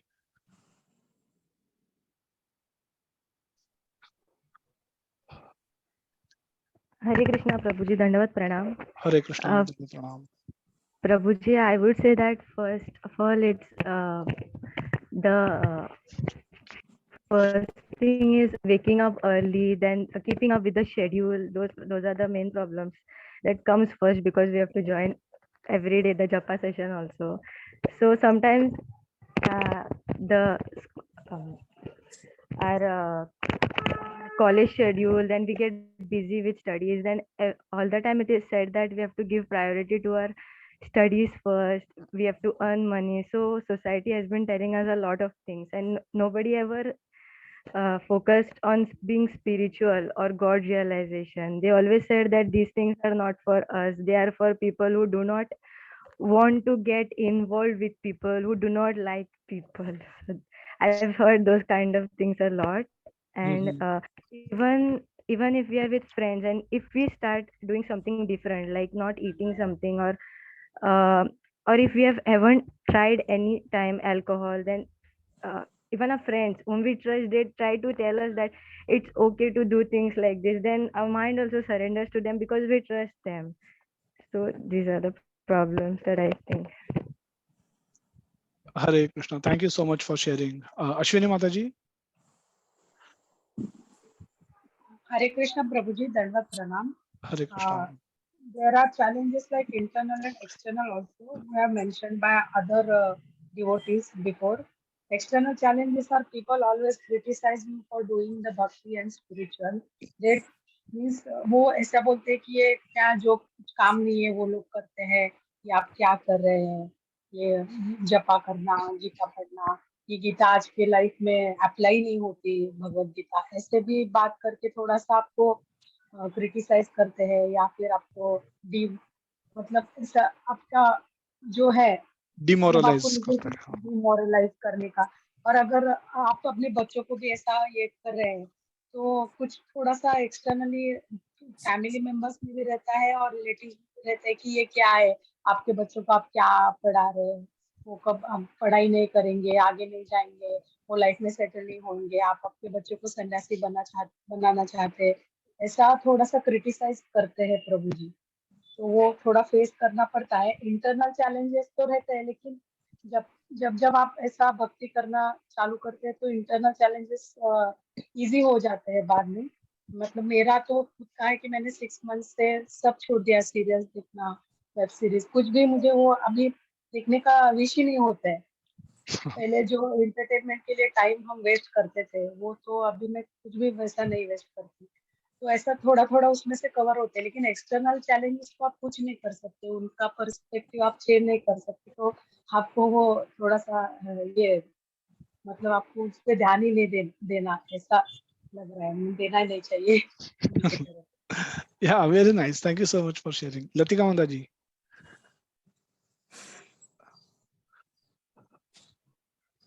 Hare Krishna, Prabhuji, Dandavat Pranam. Actually, practically, I am thinking that meat eating and alcohol drinking is quite common in nowadays. So people always telling us, why you are people trying bhakti on this age? This is not a correct age to try bhakti and all. Let all complete your material duties and then do bhakti. And meat eating is quite common. Your people are from different planets. You are following these. Why you are following the scriptures and all? Who wrote this? Who told you? No, means there is no proof. It's all the mythology. why you are believing that. Means all types of challenges we are facing externally, and internally, like all Mataji says that getting early, because we are following day-to-day routine, right? We are following our material duties. In that, we get sometime late, so it's very difficult to get up early in the morning and follow the japa session and complete our japa in a very proper manner, so that sometimes it goes very nicely, and sometimes it means not as good as we expect from ourselves. So lots of challenges, Prabhuji, we are facing nowadays. Hare Krishna. Thank you so much. Raseshwari Mataji, followed by Vaishnavi. Last comment. Yeah, Hare Krishna, Prabhu. The biggest challenge for me is ruling my mind, Prabhu. That is the biggest challenge I feel all of us face. The mind rules us, and we should make it a point to rule our mind. So that is one big thing. And then we are associated in our daily life. We are associated with many non devotees and demigod believers, just to convince them, right, to make them Krishna conscious, make them understand that Krishna is the ultimate, is one quite big challenge. I try to do it with all the people who come into my come into my association, but then if I still find it difficult to convince them. So although we have been trying, that's a very big challenge, I feel. Yeah, Okay. Prabhu. Yeah, thank you so much for sharing. Vaishnavi, Hare Krishna. Hare Krishna Prabhuji, Dandavat Pranam. I feel the biggest challenge is to going against our desires. So the desires can be anything which are wrong for Krishna consciousness. Maybe that be eating or association of wrong person. So going against those desires which we were addicted with it before Krishna consciousness is a biggest challenge. Okay. Vikas Prabhuji and Swapnil Prabhuji, you have anything? I see your hands raised. Hare Krishna Prabhuji, Dandavat Pranam. As some of the devotees has concluded actually, and what I would personally feel actually the biggest hindrance or biggest challenge is We lost your voice, taking view onto us or how people are thinking. Hare Krishna Prabhuji, is it? Yeah, this is better. Yeah, I can quickly wrap up.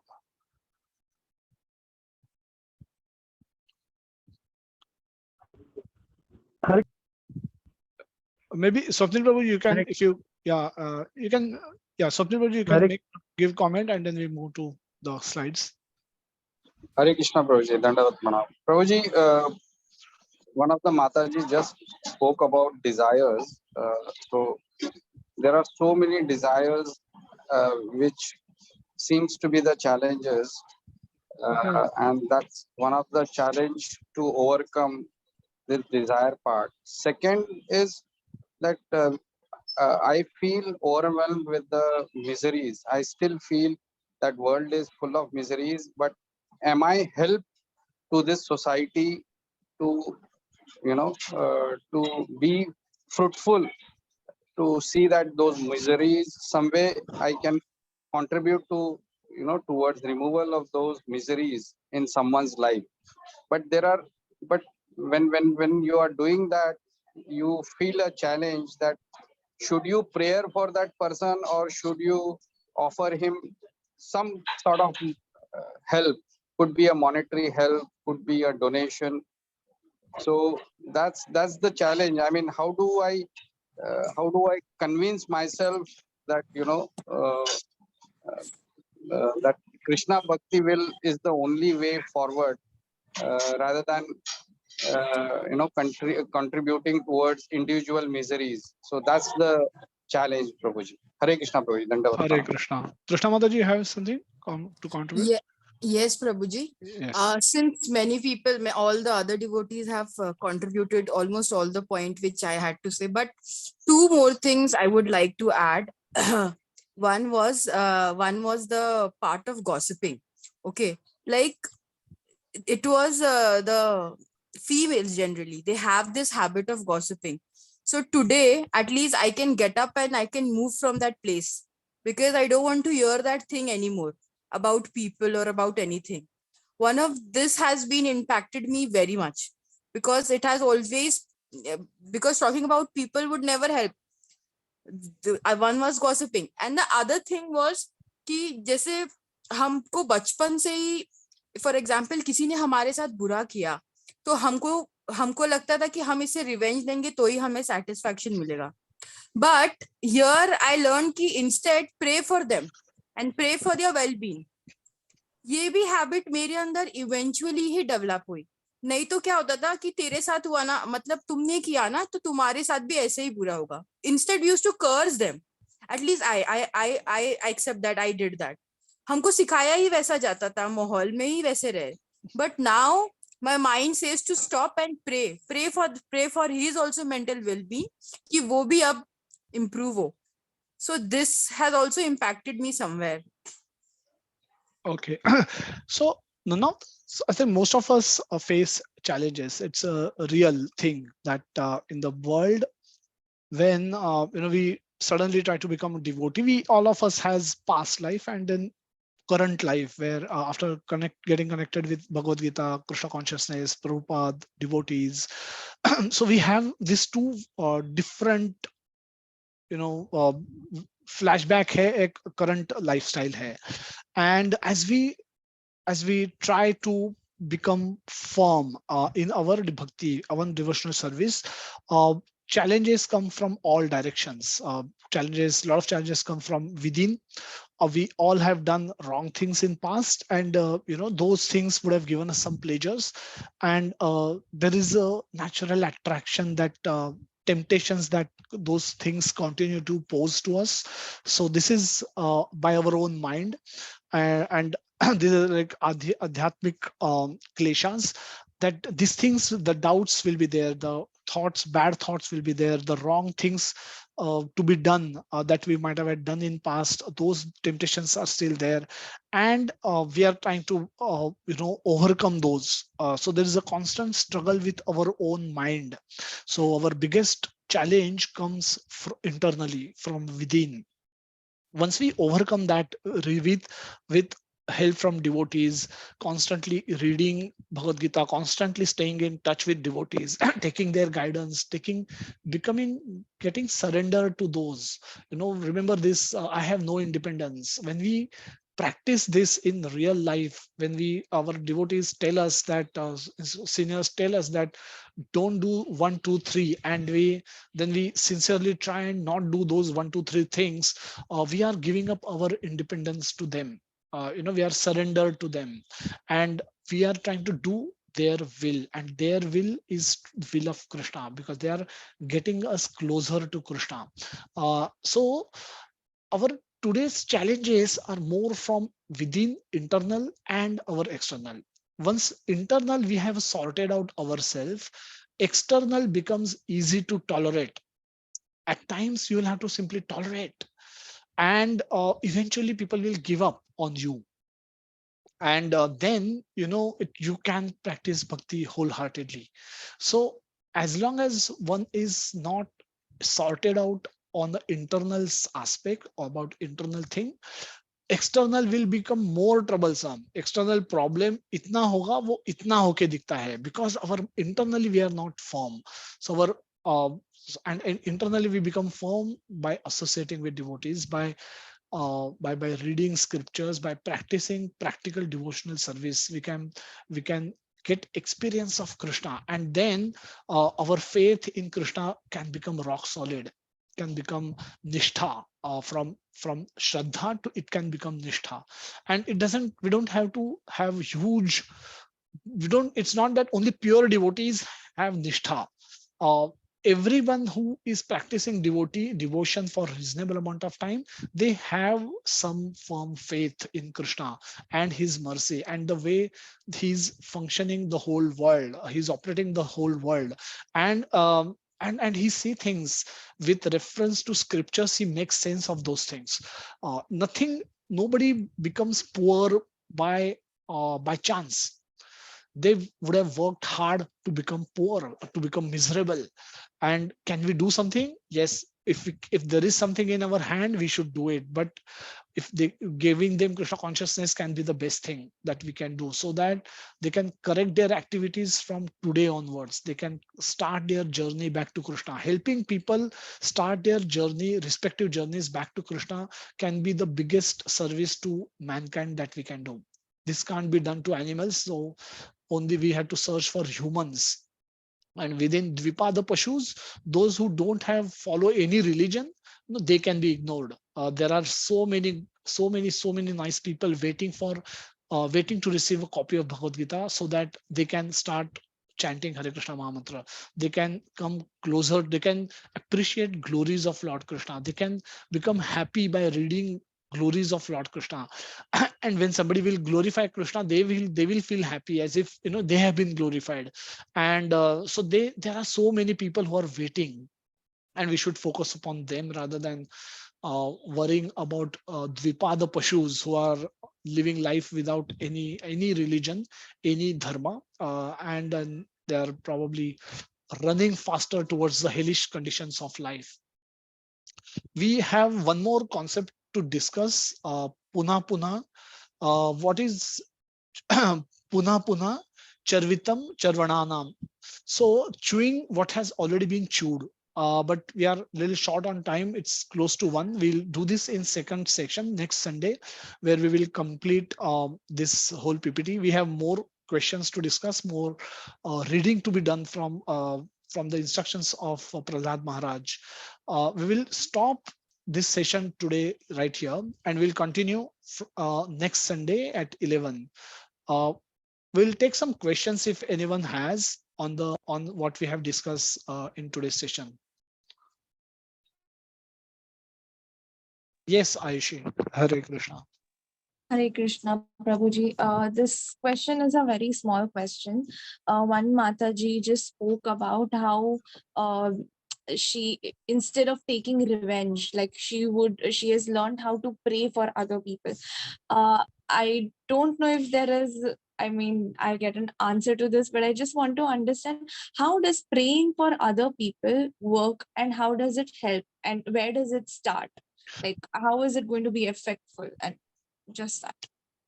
Hare Krishna. Hare So, Krishna. yeah, so Mataji said that so revenge mentality, and in the Prahlad Maharaj pastime also we heard that they're all trying to take revenge from Vishnu.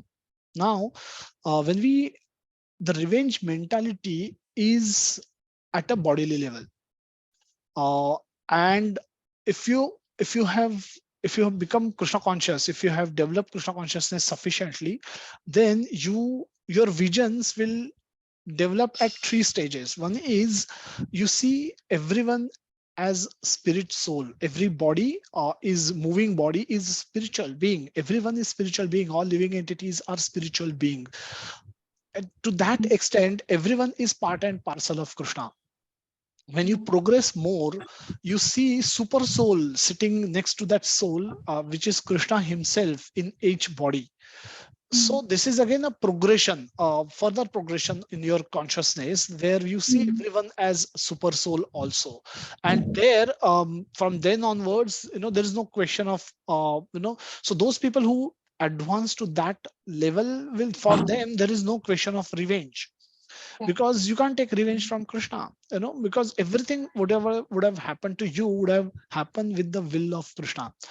Now, does it means that we should not protect ourselves? If someone is intending to harm us, should we just allow them to harm us and thinking of that to be the will of Krishna, or should we protect ourselves also? So the answer to that is, Mataji, that we whatever there is a immediate cause, there is a remote cause, and there is a ultimate cause. Immediate cause is something that we can do ourselves, and we should do. For example, if electricity light goes in my house, um, I need to search for immediate cause. I'll give 3 causation. That immediate cause can be the fuse gone, or somebody by mistake switched off my light button. Now that could cause the darkness in my home on this summer afternoon. That can be immediate cause. But what could be remote cause? A remote cause could be there is a work happening in my area suddenly. So there's electricity people came and they started digging and they switched off light of that whole area of mine wherever I'm living, Ville Parle East, or no, this whole area, suburb area, they switched off the light. They only switched off the light. So there is no, so my fuse is okay, my switches are okay. I have paid the bill also, but they decided to switch off the light. And this is a remote cause. Immediate cause, I have reasonable control and I should do what is necessary to be done. If I have not paid the bill because of which my electricity has been cut, I should make arrangement to pay the bill so that my electricity supply is restored. Somebody has by mistakenly switched off the switch, then I should go and switch it on. If my fuse is gone, I should replace that fuse wire so that my electricity. So this is immediate cause, we have reasonable control and we should do those things. Remote cause, we have little control. Because we at the most can shout at them saying that you should have told us in advance, then we would have made some arrangement. But at the same time, that electricity is gone for next 6 hours, so I may use a hand fan to cool myself, and I'll just try and manage things because everyone is suffering in my area. But otherwise, if I have ability to go somewhere else where there is electricity, I can go. The remote cause, and this is the remote cause, so we have very little control. We don't have all the control, but we have small control. Ultimate cause is, for example, if there is a terrorist attack on the power station where there is then, and because of which the whole electricity gone. Now this is ultimate cause. Now ultimate cause, I have no control. Terrorists coming and bombing on my electricity powerhouse, I have no control. Then there I simply have to accept the reality and tolerate the reality. Now, as long as we identify immediate cause, we should take immediate action. So if there is a threat to us, then we have every right and we should take every precaution to protect ourselves in that situation. After doing our best also, if we get hurt, then the remote cause and the ultimate cause gets kicked in, and then that remote cause is our bad karma getting fructified. Ultimate cause is Krishna, because he's created this whole system of karma by under which we are all functioning and we are helpless. So immediate cause, whatever we can see, we should take mitigating actions. If somebody is trying to hurt you, you should protect yourself. You should do everything to protect yourself. That's absolutely all right. And after doing that also, if there is some problem that remains, we should understand that's bad karma for getting fructified, and we can still do whatever we can to protect, to mitigate, to make improve our situation, and ultimately tolerate. So accept, mitigate, and tolerate. These three actions, if we can take, we can find a reasonable solution to every problem. Okay. Hare Krishna. Thank you so much. Thank you so much. Hare Krishna. Very fair. We'll go to some questions.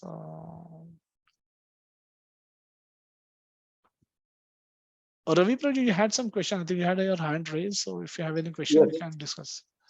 Yes, Prabhuji. Dandavat pranam, Prabhuji. Hare Krishna. Hare Krishna. Prabhuji, my doubt is that actually sometimes if I go some occasions like wedding occasion or any family function, if I give some Bhagavad Gita book to those people, gift, if they read or if they don't read, anything happens, means what would be the consequences for this? Can we give like that in occasions, family functions like that? So, Hare Krishna, thank you so much for a wonderful question. So, can we read Bhagavad Gita to non-believers? Let's look at it, get it straight. And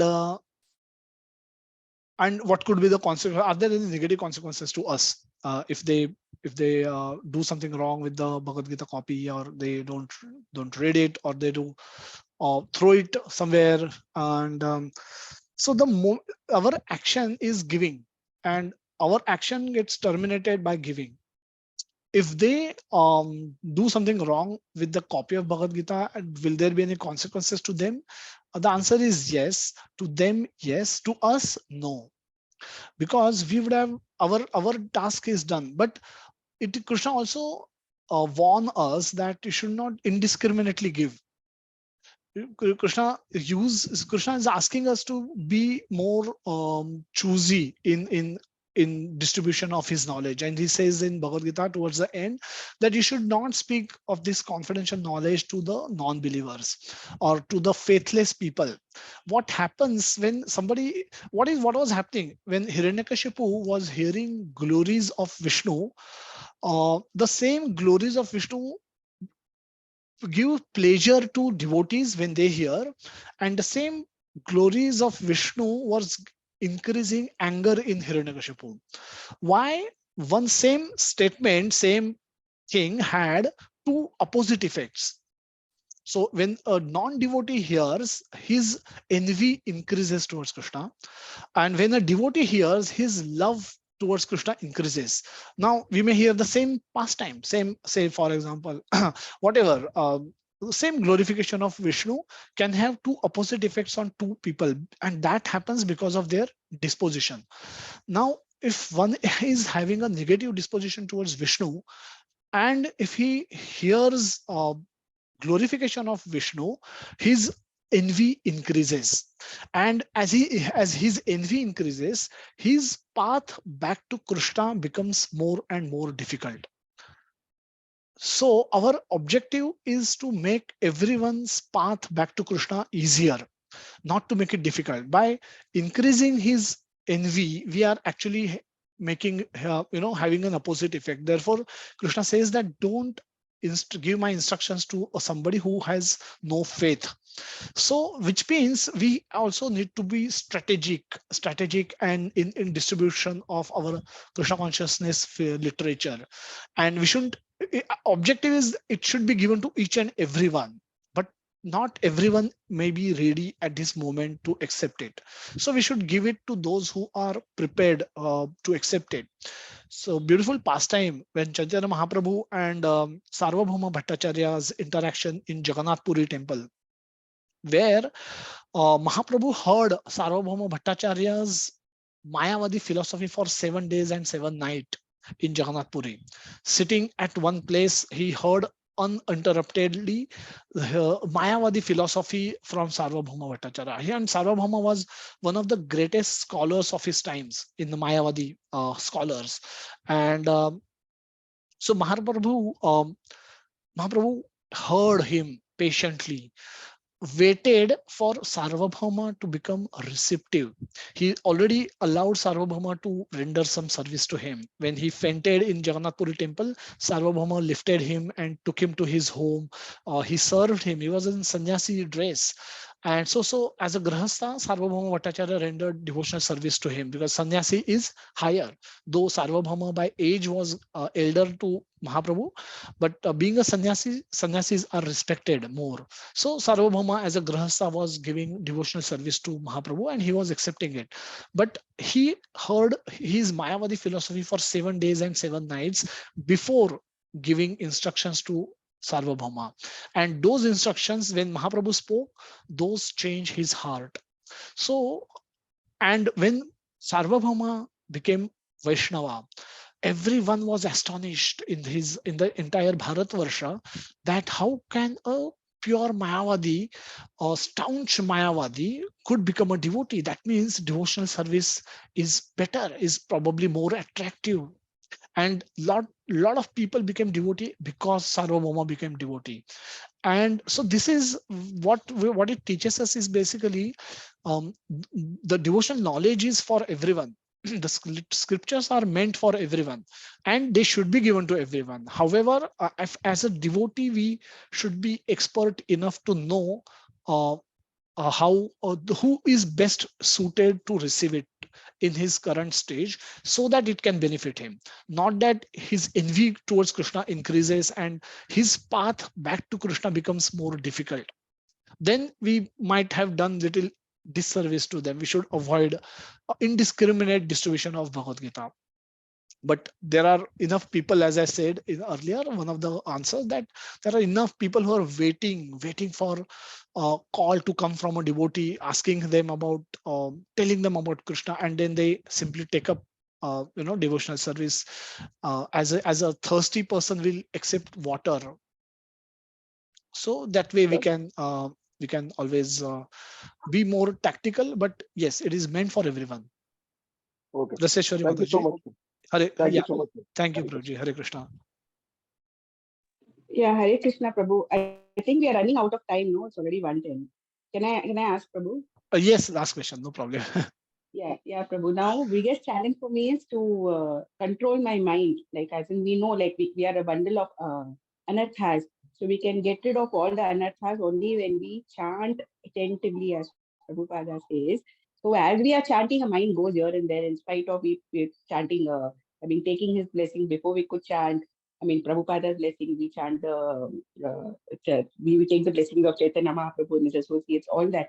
Despite that, our mind goes here and there. So how to control that? How to control our mind? So Hare Krishna Mataji, wonderful question. So this is Prabhupada was asked this question by one of his devotee, and that so he answered it in a very beautiful way. So he said, this will go on. He writes in a letter to that devotee that mind, this struggle with mind will go on. Our success is not in winning and losing. Our success is in trying.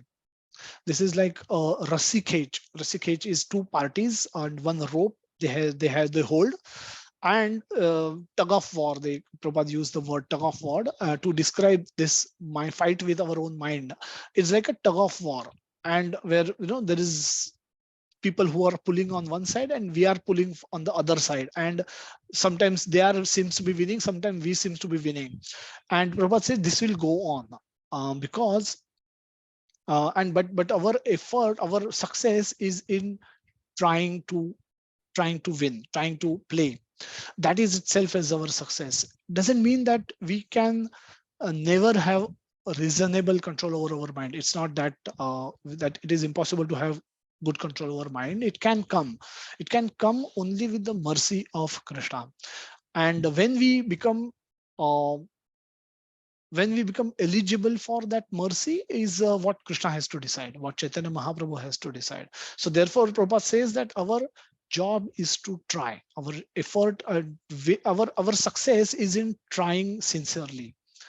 If we try sincerely, that itself is our success. We shouldn't be overly worried about am I winning, am I losing. Today I'm winning, tomorrow I might be losing, because again, this is not a 0-1 situation. It's not digital, like 0-1 0-1. I'm in control of my mind. 1-0, I'm not in control of my mind.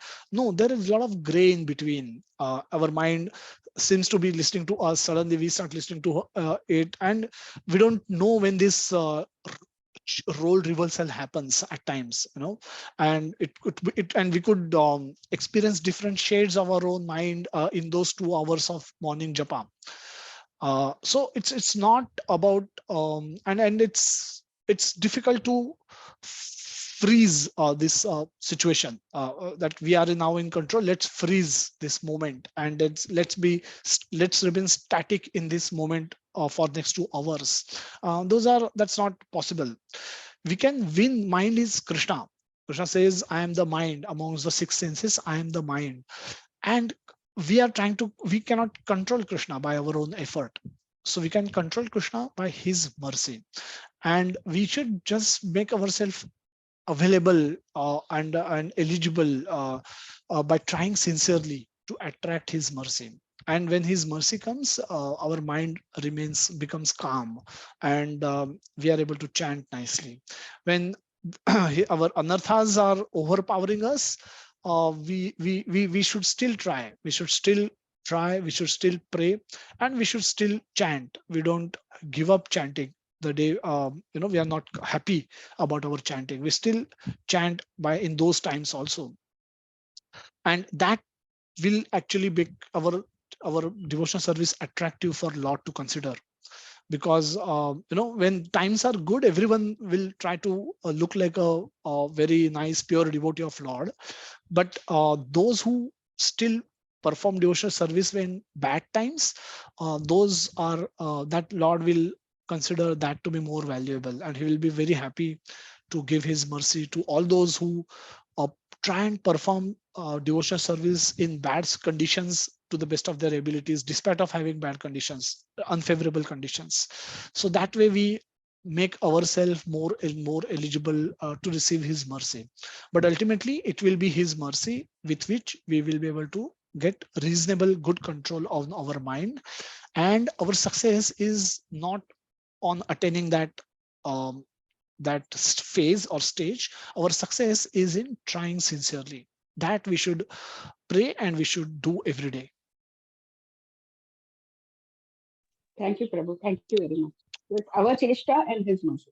Yeah, our diligence and then dependence. Yes. Thank you. Hare Krishna.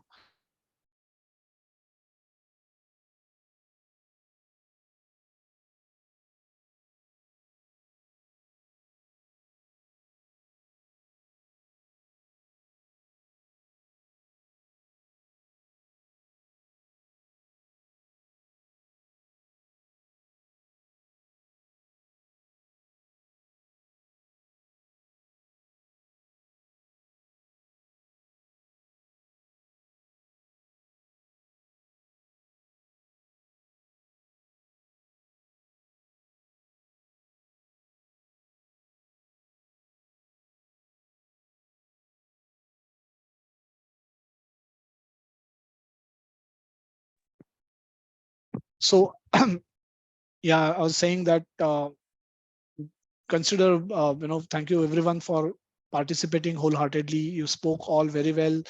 It was all learning experience for me personally, very enriching learning experience for me hosting today's session.